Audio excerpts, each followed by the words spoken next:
breathless, I can't help feeling we could have had it all.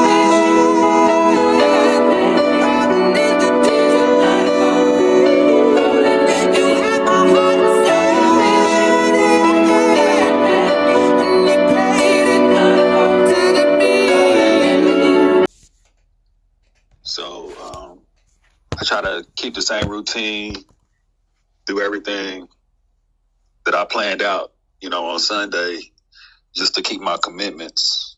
And that's, I think having a routine is the biggest way that I keep my commitments. Right.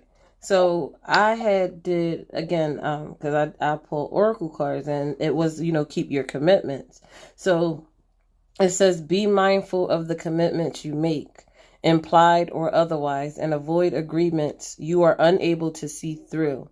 Keep your promises and honor your word in all situations. Respect yourself and others with what you say and how you say it.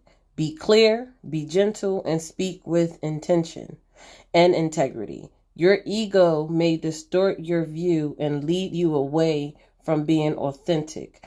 It will lead you away from authentic communication, so beware. It says your reputation can either be established or lost at this time. And that card was guiding me to remain in alignment, remain in alignment with your highest self and protect your reputation at all costs, like by any means necessary.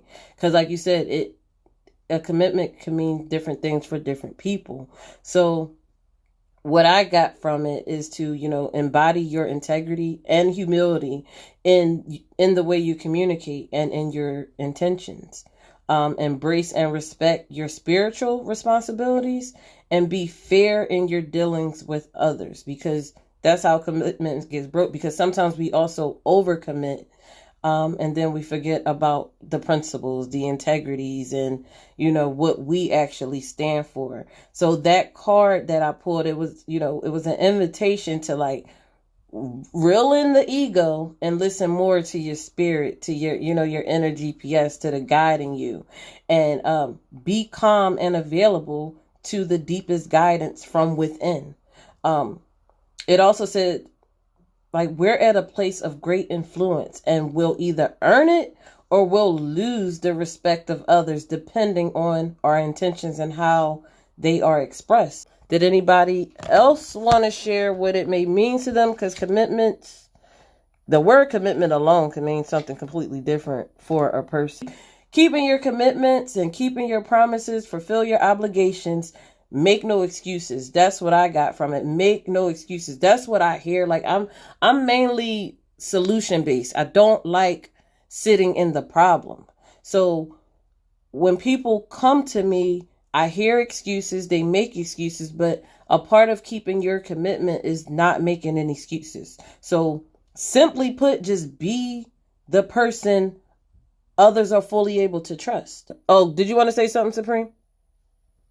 I did, because it's on my mind right now. But you, the word that stuck out to me the most was overcommitting. Mm-hmm. And I find myself I'll plan out my routine, but then something comes up and I know I got something to do, and I'll try to fit it in my schedule or make it work somehow, when I probably should just say no.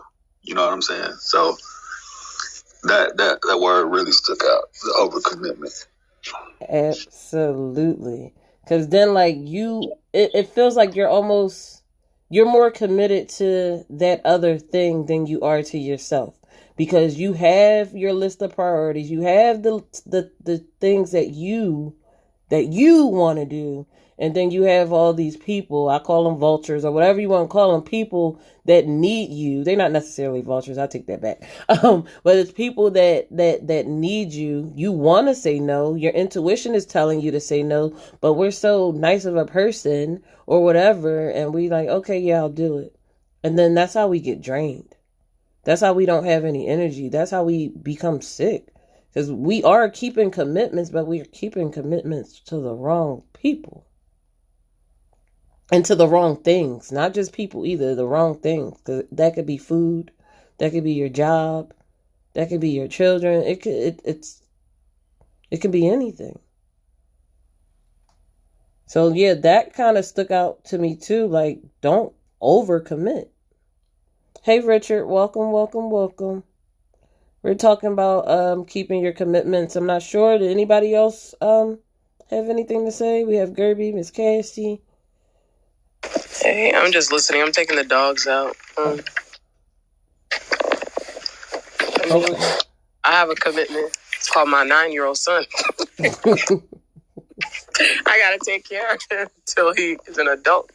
And Absolutely. Even when he's an adult, I'm still committed because that's my child. So. And that's a fact. And that's a commitment. And some people don't even keep that commitment by taking care of their children or just putting them off on somebody else or putting a want over the things that they need to do. Yeah, like he's my main commitment, which is why I'm striving to build an empire. That way, he's financially stable. My family's financially stable. He's the thing that woke my ass up, basically, to grow up and do what's needed to be done in order to continue to strive and, become successful in life. Absolutely. And just with that, in order for you to keep that commitment, in order for you to keep that commitment to your son, you have to do things before him. So that's why they say your kids come first or your husband come first, but you come first because you can't be there for your son. You can't keep that commitment to your son without doing, X, Y, and Z, without you taking care of you first. Because the commitment gets broken when you're not in alignment with what you say your true goal is to him, and financially stable, all that shit. Like that stuff, it's going to crumble if you don't take care of you. And he understands. That's what I appreciate about him. Like, no, mommy can't do it this weekend because he understands that. Yeah. I'm gonna set him. He understands that if he wants to continue to, I'm not going to say get what he wants, but as long as he continues to keep up his grades and behave, he gets what he wants. If he wants that certain lifestyle, he understands that sometimes mommy and daddy are not going to be able to, spend time with him or be, about him all the time, Yeah, because you have other commitments, and I'm glad he understands, but some people don't understand that. Like, what the fuck you mean? What do you mean you can't take me to the park? What do you mean you can't buy me this game? Listen. But I always make a plan to set a time aside for him. He knows that this day is his commitment. That's commitment. And of course, when he comes from school, first thing is homework. Mm-hmm. Then he gets his free time. But yeah. Miss Cassie, you came off mute. Did you want to say something? Yeah, a commitment can go the opposite way too. Because I committed myself to this job. I worked for this company for 18 years, and they didn't give a cat's breadth's ass about me. Mm-hmm. I was committed. I was dedicated. I was loyal to this place. 18 years. And it took my family, everybody in the background was like, you still work there? You still work there? And I'm like, and I put up, what I did was I settled because I knew the job. The job never changed. You know what I'm saying? I knew the people who I worked with. And I always thought, like, I don't want to go somewhere and start all over. You know what I'm comfortable. Saying? Yeah, I got complacent. Mm-hmm. I didn't want to start over. I didn't want to learn other people's attitudes. Because the ones that I've been with, I knew, you know what I'm saying, how they were. I didn't want to take a pay cut. So I settled. I was like, okay, I've been here X amount of years. I might as well stick it out. But in the end, the motherfuckers, they could care less about me. It was always about them making dollar. You know what I'm saying? So it took 18 years to figure that out. So August the 1st, 2022, I told my husband I can't do it no more. And I quit. I know that's right. And that's one of the reasons why I left my 9 to 5. Like, and I'm glad you woke up and realized your true, your potential and how they just saw you as a worker. 19 years, whatever, however long it was, I'm the one that made you the money and you're giving me pennies on a dollar. Like you're draining me. So that was the reason why I quit damn near all my jobs, because I'm like, oh no. And what it was, they were like 35 years. You know, you could retire in 35 years. I said, I'm not staying at no job that long. Especially, I knew it wasn't like my passion. Like I always had a problem. Like, you're going to retire at this job? And I had to make a decision like, because I quit working for the Department of Education, giving them 5-6 years, making them millions and millions of dollars. But when you get sick, when you don't have no more vacation time, they can't help you. They can't. You're easily replaced. So I feel like your commitment comes to you first. Not no job, not no 401k. You can I can no longer worry about that stuff. I gotta commit to myself first. This girl told me that she was with this company and didn't even know, because the company that she worked for, they like to recruit. Like, the older you get, they want to try to get rid of you. They want the younger to, And somebody told her, they said, you just never know. You may be training your replacement. You know what I'm saying? When they train this person, and sure as shit stinks, that's exactly what happened. She made it so far up in the company, and she was out the fucking door. And the person who got her position, she trained that motherfucker. Yeah, I got some stories. I got some stories. That's truth right there. Hell yeah. They bite the hand. I thought the rule was don't bite the hand that feeds you. We fed these motherfuckers. We fed these companies. And you bite my hand off. Like, come on, bro. Come on. But you know what? When we with these companies, we see all the bullshit. But why we don't get out? Because we comfortable. That's where that comfortability comes from. That place. Yes, you get comfortable. You see the shit. Because you will see it happen to somebody else in the company. And you think like, nah, it ain't happened to me. You know what I'm saying? Like, and sure shit think your time is coming. That is a fact. That's a fact. And that's why I'm really big on being uncomfortable. I'm not big on it, but I ain't got no choice. You know, you have no choice but to be uncomfortable. And how I see it, if I keep staying where I don't want to be, I'm not going to get what the fuck I want. If I don't say the things I want, I'm not going to get the things that I fucking need. If I stay in the corner, if I stay complacent, if I stay safe, people going to know how to find me, where to find me. And that's just not good. Right. So, yeah, I agree with you. It goes both ways. And that could be with your children, too. That could, like you say job, that could be with your children. That could be with your family. You stick by them. You're committed to them through thick and thin, and they're not doing nothing but draining you. They're not fueling you up. They're not feeding you. And you're committed. The commitment gonna cut off once you're fully mentally and physically drained. That's why I feel like the first step is you have to be committed to yourself first before you can be committed to anybody else. Anybody else. Because shit happens at the last minute regarding your kids or whatever, right? I'm gonna call you and tell you. I don't feel bad about that. I couldn't control what happened. I'm talking about where and the person that you will have gotten to know, I'm making that phone call out of respect. You see what I'm saying? I ain't leaving you hanging just because I don't feel like it today. You know what I'm saying? Yeah. So we don't have to be stuck in our commitments because things change, People change, things change. You might have thought this was a good situation. You found out it's not. So it's fair to say there are times when you may have to break those commitments. Right? Yeah, which is out of your control. Like if I say, Amelia, I'll be over there. If you say, I'm moving on the 30th, and I'm like, yeah, I'll come out and help you move. If I don't show up, if I call you saying, man, something came up, you the person that you know of me, you're going to know something came up. That's why I ain't come. You know how some people back out on some bullshit. They just didn't feel like coming. You go over to their crib, they're playing Xbox or some shit. No, that's not gonna be okay. If I tell you I'm gonna do something, I'm gonna do it. Like I don't just tell people you're my friend. I don't just call people a friend. I don't just throw that word around loosely. Right.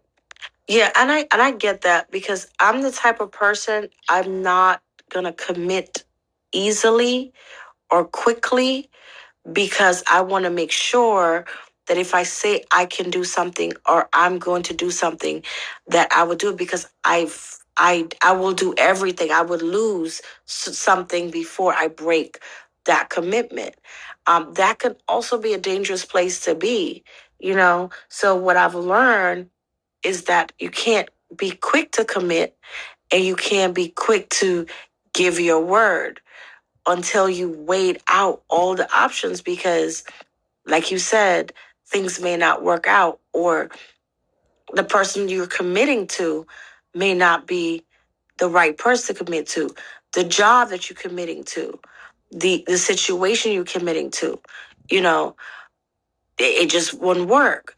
Even sometimes, I would say like some people I've seen with their children, their parents, it's not even a commitment to be a parent. You're just a parent. You're committed to be the type of parent you're going to be. But sometimes, you know, I've seen when the kids have completely gone to a place where now it's detrimental to everybody involved. They say, you know what? I'm not able to do that. I have to stay away or stand back or break that commitment to my own child. And I know that can be difficult, but I've seen it happen.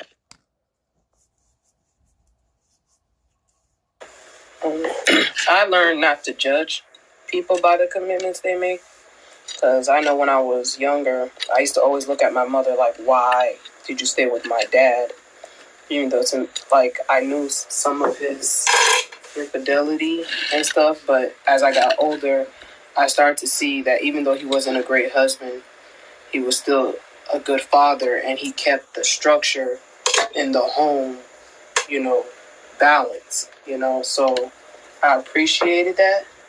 At the same time, like, I also felt bad for my mother too, but I understood where that commitment, because she grew up in a household without a father there. So for her children, she wanted that there because she didn't want the division. She put up with a lot of things to make sure that we were okay and we had that father in the household.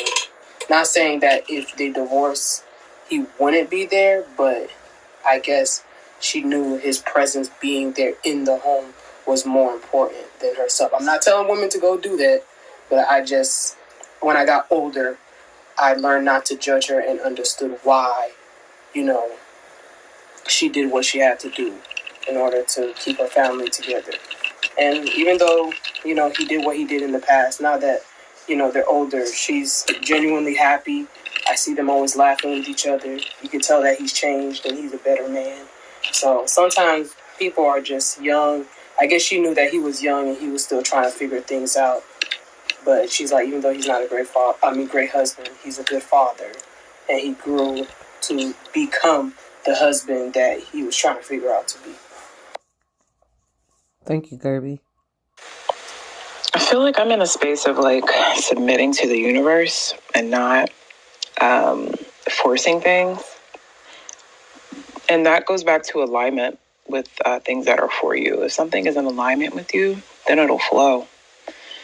If it's not and you have to fight for it, I think as far as I go, I recognize that energy and I stray away from it, or I will, you know, sit with it and wait. Because anytime I've tried to force something, it usually ended up not being good. So that's how I kind of approach the situation. Okay, so is it fair to say that sometimes people stay in commitments that they should no longer stay in, that is not personally beneficial, but it may be more beneficial for the bigger picture? And how do you guys feel about that? Like Gerby just shared, you know, her mom made a commitment and she saw the bigger picture and it worked out for the best. Do you stay? Do you stay in a commitment, any situation when it's, you know, business or personal, even though it personally may affect you, but it benefits the bigger picture? Do you still stay, and how do you do that? And why? I'm not compromising myself for nothing. For no one, nothing. I'll compromise. I don't have a problem compromising. But I'm not compromising myself for nobody. No dollar, no pussy, no nothing. This is Tim. I have to agree with Unapologetic on that.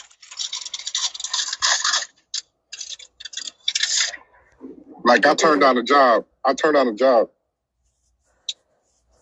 When they started doing the vaccine mandates, I turned out a $175,000 a year job. But I had to get the vaccine. I'm not doing that. I don't. When you got fuck you money, man, you ain't got to. And I'm not saying I'm rich. It's just the way I manage my shit, the way y'all heard me say. I don't have to do that.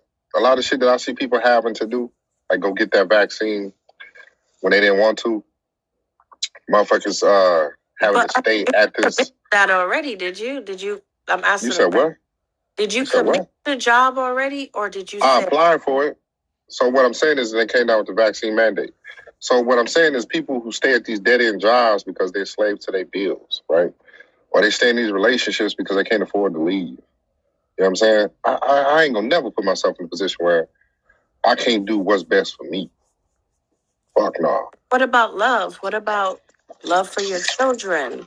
Or love for, let's just say love for your children. You know you want something specific for your child. You're committed. And at the end, like her story, it worked out, right? Is there a time? I'm not doing nothing. That's not, I gotta be in position to be the best version of myself for my kids. I'm not about to be in no stressful situation. For what? Okay. Well, Amelie, I think you would have to ask Ms. Gerber on the effects of, because the question you asked was if it was, I don't know if you probably didn't use the word harmful, but you said it personally affected you, right? So, I mean, in the context of a relationship, I would never condone a woman to stay in a relationship, especially if she's married and her husband is beating her in the head. I don't care. No, you need to get out of there as fast as possible. So I don't condone that commitment. Okay. With me, I did not know of my dad cheating. It wasn't until I was older that I learned of his infidelity. But they started having children very young, in their 20s. So, they're trying to figure out life. He's trying to figure out life. So, when I got older and my mom tried to explain the situation, but he never disrespected my mother, spoke bad about her. He was never not there physically for anything that we needed or anything. But I'm just saying, like, in the back end stuff that we did not see, she dealt with a lot in order to keep her family together. She forgave a lot in order to keep her family together. That's what Kirby, I can definitely understand that. I think that when you make a commitment, sometimes you might have to, take it on the chin a little bit for the bigger picture. And it just depends on what's important. And if you know that I may have to, like, for example, I'm not even using a relationship. I'm going to use, like, you switch a job, right? You're at this job, it's good, you're making good money. You're committed to this job, but you're going to move into this other job that you may have to take less money for 2 years. But after that 2 years, you're going to be in way better of a position than you were in the other job. So you commit to this job that you're not really happy with for right now. That's a little different, Amelie. It's a commitment. That's a strategic. That's a strategic move. Taking one step back to take 3 steps forward. That's a strategic move. It is still it still may be an unpleasant commitment. So you're committed to something, it's unpleasant for a little while, and then it goes back to where it's going to be. So it's still being committed to a place. Because, I guess what I want to say is that committing to something is not always going to be comfortable. or it's always going to be happy. It may be times where you're even questioning why you committed to it. To go back to that drawing board to say, okay, this is why, and I'm going to keep doing it because things happen, right? It's not perfect. I mean, just a thought.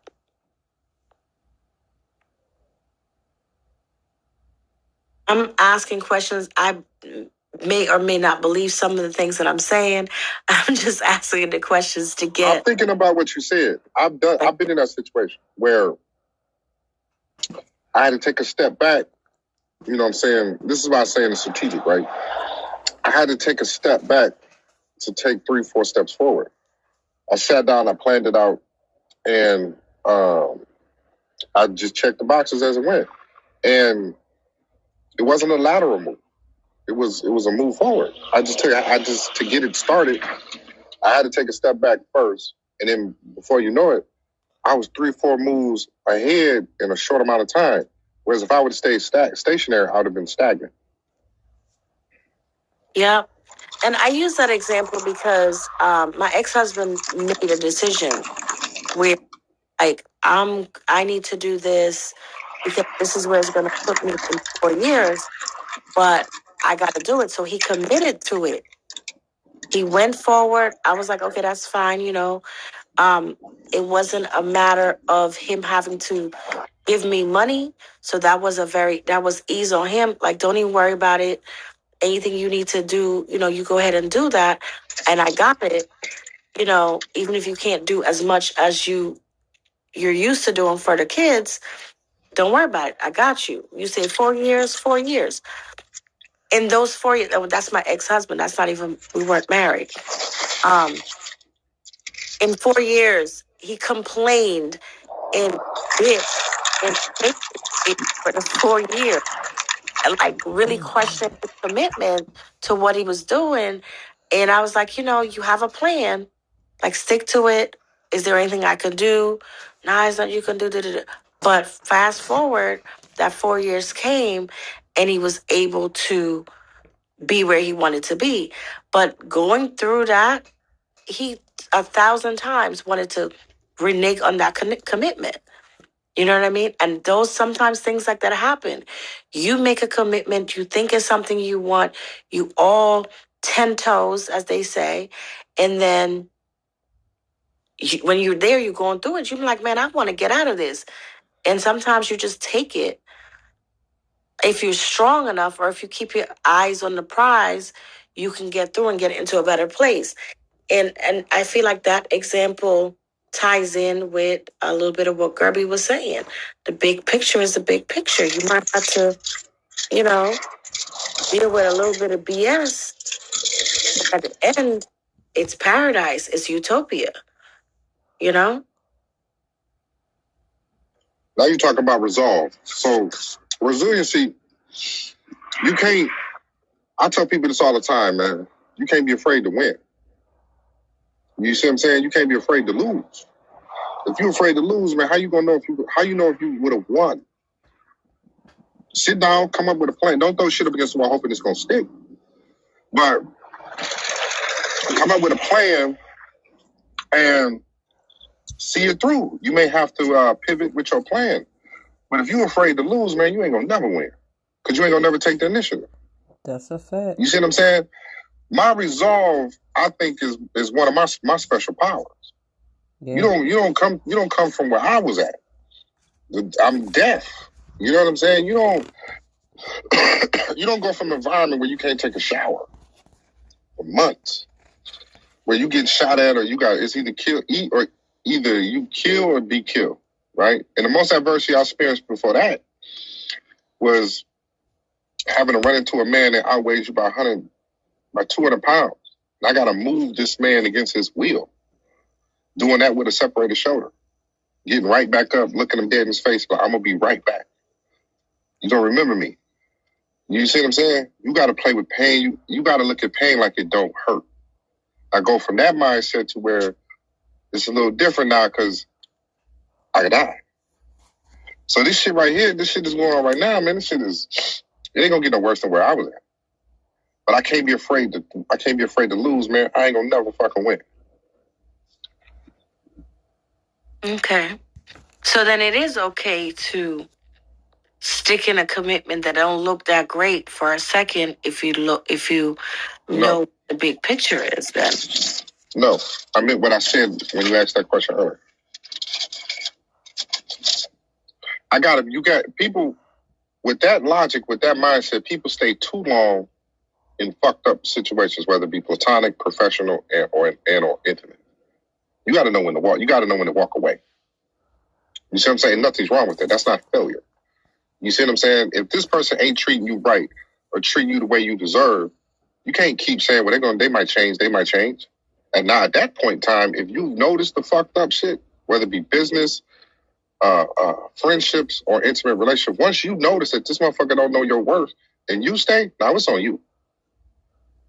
Yep. No, I definitely agree. That's definitely the next point, right? Like, I do believe, and I'm saying when I say I believe that this is something I believe that sometimes you may stay in a committed situation even though it's not going the way you want it to go. However, you need to know when to leave it. So if it's not going to add up at the end to what it's supposed to add up to, yeah, then you leave. But sometimes these commitments can change and turn because of circumstances. You might have to hold it down for a little bit. You might have to chin up, chest out for a little bit, But if it's not, like, you don't stay there too long. Now that's when you decide to move, to pivot, or to end that contract, end that commitment, But there's times where you might have to take a little bit of the heat, take a little bit of the imperfections to get to the bigger point.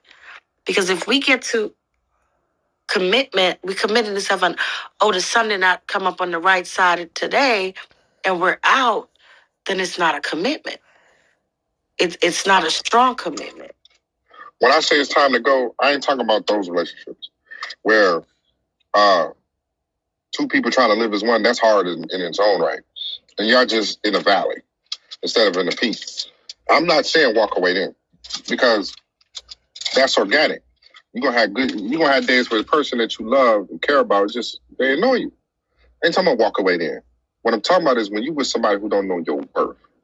They don't value you and your worth.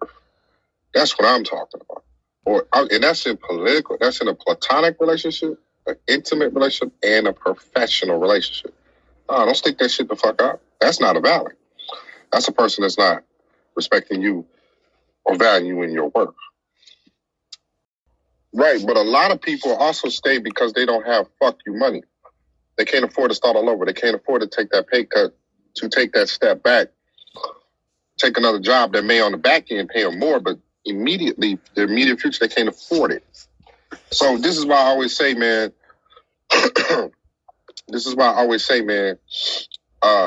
finances. Excuse me. Kids, I'm not saying that should be the focal point or the only thing, but it's very important because kids can't eat love. Love don't put clothes on the back of your kids. Love don't give you 4 walls and a roof. All that shit sound nice. All that shit sound like a fairy tale. That shit sounds like a romantic novel. But in real world, real life, if we looking at a pie, you know what I'm saying? Finance is going to be a big ass percentage because the first 2 levels, basic needs of Maslow's hierarchy of need costs money. You can't even court a motherfucker if you ain't got 2 quarters to rub together. So how you going to find love? What you going to bring them to your cardboard box? And to stay married, finances is one less thing you got to worry about in this stressful ass world we call living life. So you want to try to, what I always tell people is try to alleviate as much potential fireworks or sparks that you can. One being is finances. As long as both of y'all keeping that shit together and maintaining that, because I sat across the table of married couples whose finances are not in order because of the bad spending habits of one, and that shit damn near looked like a Cold War, World War III.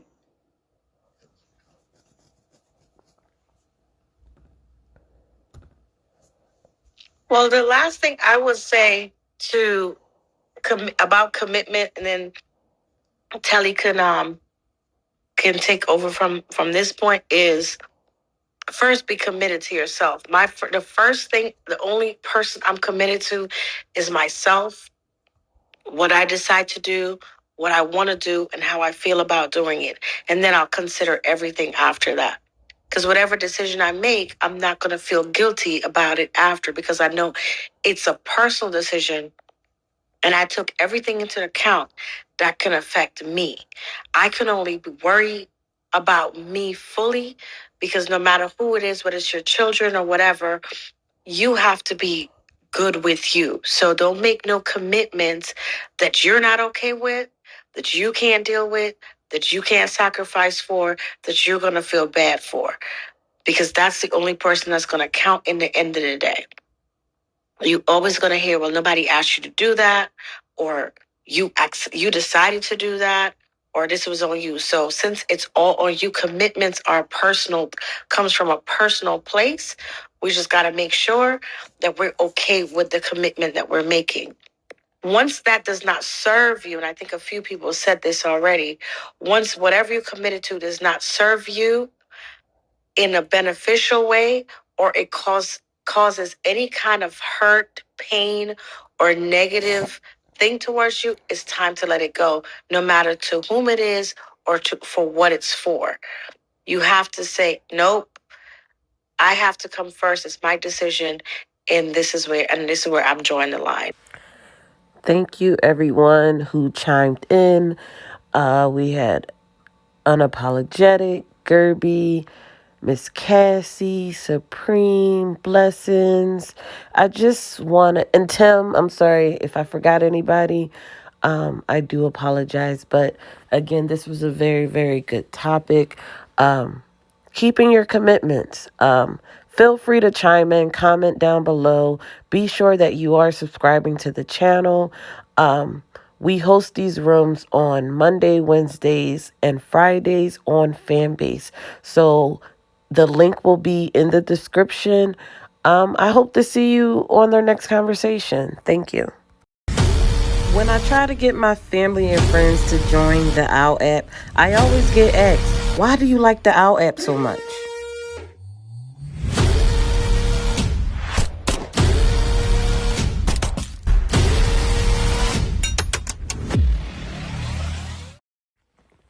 And my response will be, well, why don't you like it so much?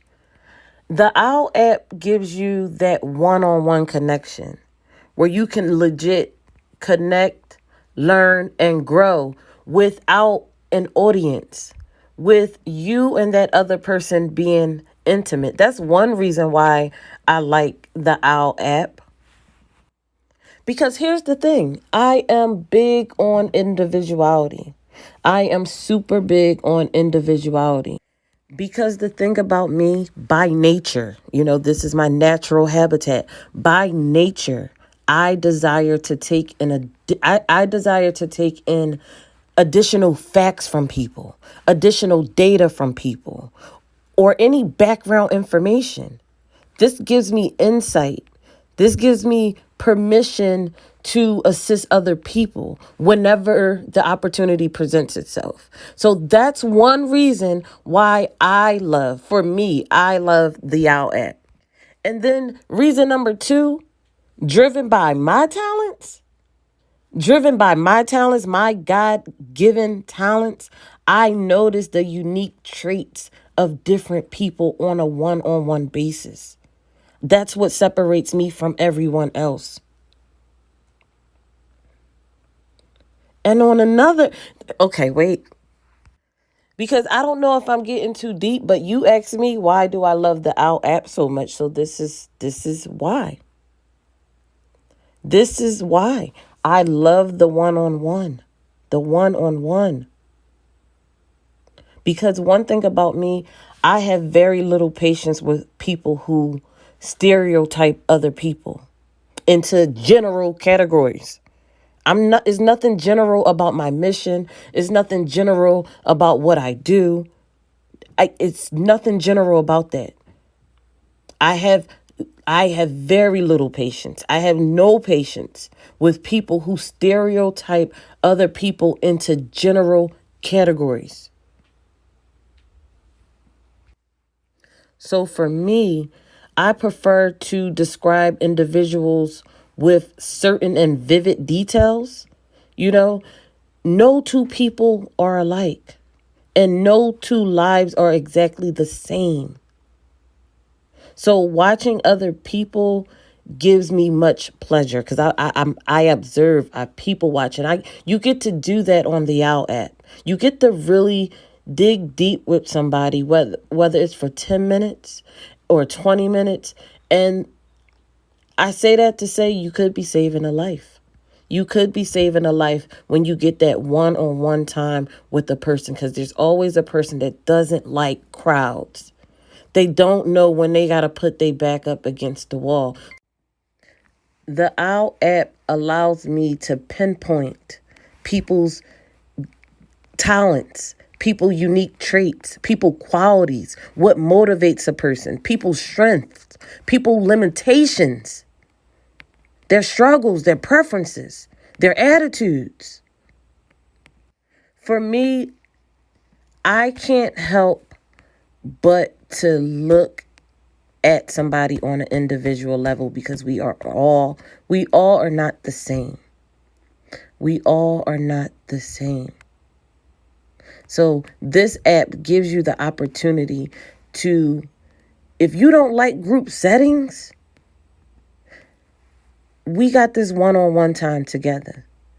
And if you want to be in group settings, this app right here is a start to get you in the darn door, so you can get in groups, because I have a group. I have a group for you. That's what the Owwll app does. You meet a person where they're at, and then you bring them